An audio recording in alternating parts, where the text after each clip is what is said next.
जय माँ शमशान काली, जय श्री काल भैरव।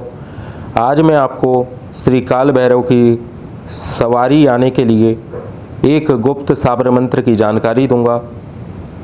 इस वीडियो में आप बिना वीडियो को स्किप किए हुए पूर्ण वीडियो को एक बार ज़रूर देखें और ये साधना आप ज़रूर करें। अगर आप भी काल भैरव को सवारी के रूप में प्राप्त करना चाहते हैं, आप चाहते हैं कि भैरव आपके ऊपर सवारी के रूप में आए, पवन रूप में आए, तो आप यह मंत्र अवश्य करें। इस मंत्र के लिए मैं आपकी जानकारी सर्वप्रथम आप हमारे चैनल को सब्सक्राइब करें, वीडियो को लाइक करें, बेल आइकन के बटन को जरूर दबाएं। भैरवनाथ समस्त प्रकार की तांत्रिक क्रियाओं को करने के लिए भैरव की आराधना साधना की जाती है। भैरव जी की साधना वशीकरण, उच्चाटन, सम्मोहन, स्तंभन, आकर्षण और मारण जैसी तांत्रिक क्रियाओं के दुष्ट प्रभाव को नष्ट करने के लिए की जाती है। भैरव साधना से सभी प्रकार की तांत्रिक क्रियाओं के प्रभाव नष्ट हो जाते हैं। जन्म कुंडली में छठा भाव शत्रु का होता है, लग्न से छठा भाव भी शत्रु का होता है। इस भाव के अधिपति भाव में स्थित ग्रह और उनकी दृष्टि से शत्रु संबंधी कष्ट उत्पन्न होते हैं।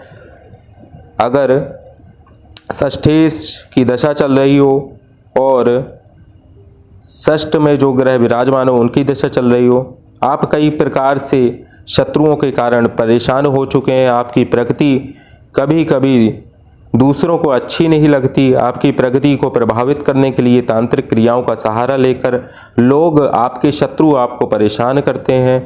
तांत्रिक क्रियाओं के प्रभाव से आपके व्यवसाय धंधे में आशा के अनुरूप प्रगति आपको नहीं मिल रही है।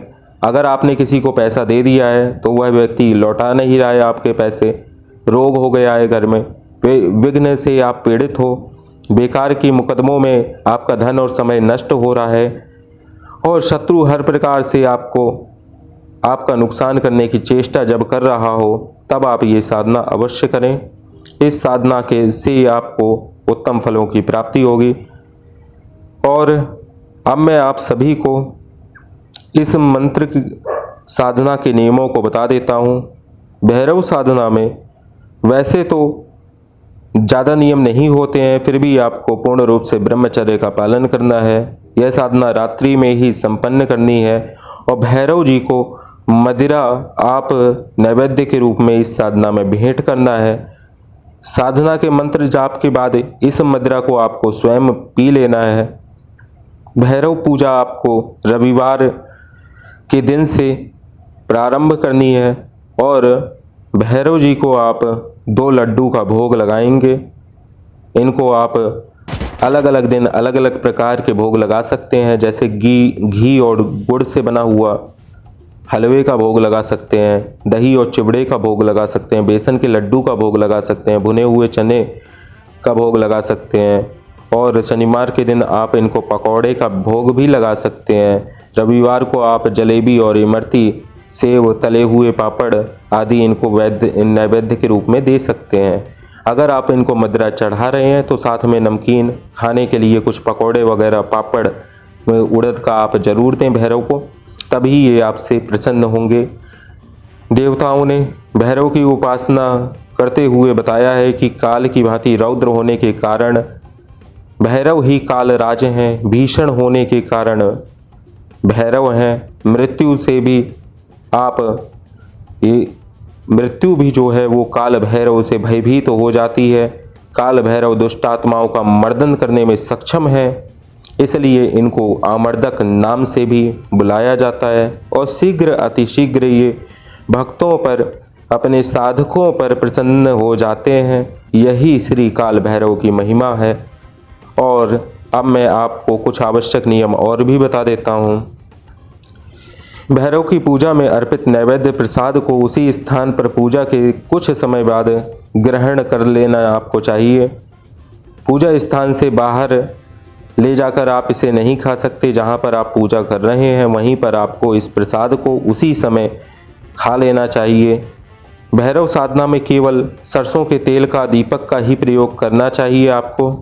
गूगल की धूप आप जला सकते हैं और अगरबत्ती भी जलाई जा सकती है।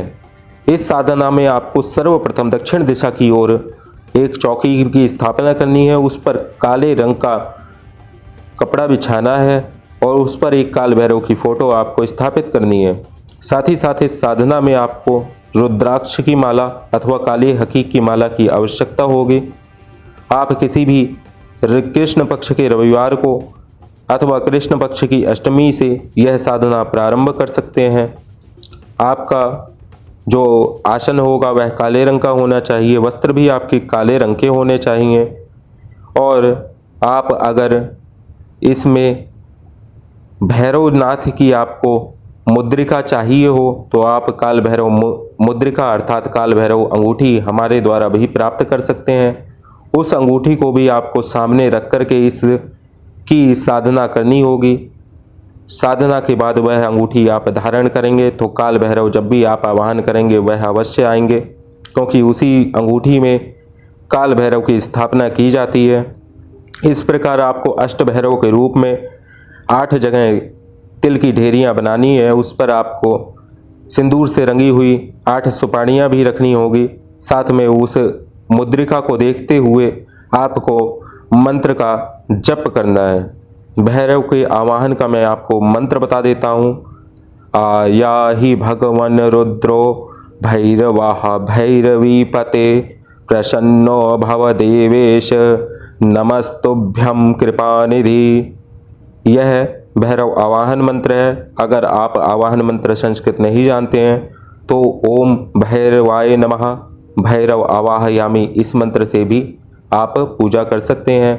भैरव के आवाहन के पश्चात आपको भगवान श्री काल भैरव से प्रार्थना करनी है। संकल्प लेना है दाहिने हाथ में जल और अक्षत लेकर कि हे भगवान श्री काल भैरव, मेरा नाम अमुक है, अमुक गोत्र में उत्पन्न हुआ हूँ, अपने गुरु अमुक गुरु के आदेश पर मैं आपकी यह साधना कर रहा हूँ।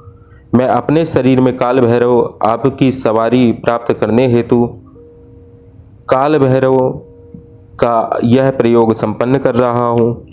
इस प्रकार आप बोलकर जल और अक्षत को जमीन पर गिरा देंगे।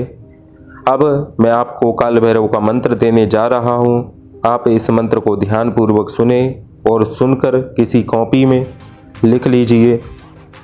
जय कंकाली, जय माँ कंकाली। आप सभी मंत्र को ध्यानपूर्वक सुनिए। जय काली कंकाली महाकाली के पूत काल भैरव, हुक्म है हाजिर रहे, मेरा कहा काज करे।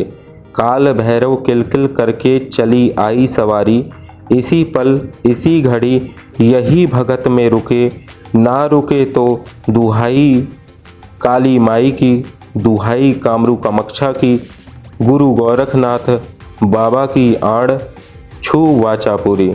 यह सिद्ध साबर मंत्र है। इस मंत्र के द्वारा आप इस मंत्र का 4 माला जप करेंगे तो आपको यह साधना 41 दिन में सिद्ध हो जाएगी। इस मंत्र का 4 माला आपको जप करना है। मैं एक बार मंत्र आपको दोबारा बता देता हूँ। जय काली कंकाली महाकाली के पूत काल भैरव, हुक्म हाजिर रहे, मेरा भेजा काज करे। काल भैरव किलकिल करके चली आई सवारी, इसी पल इसी घड़ी यही भगत में रुके, ना रुके तो दुहाई काली माई की, दुहाई कामरू कामाक्षा की, दुहाई गोरखनाथ बाबा की, आड़ छू वाचा पूरे। यही काल भैरव का सिद्ध मंत्र है सवारी लाने के लिए। जय माँ शमशान काली, जय श्री काल भैरव।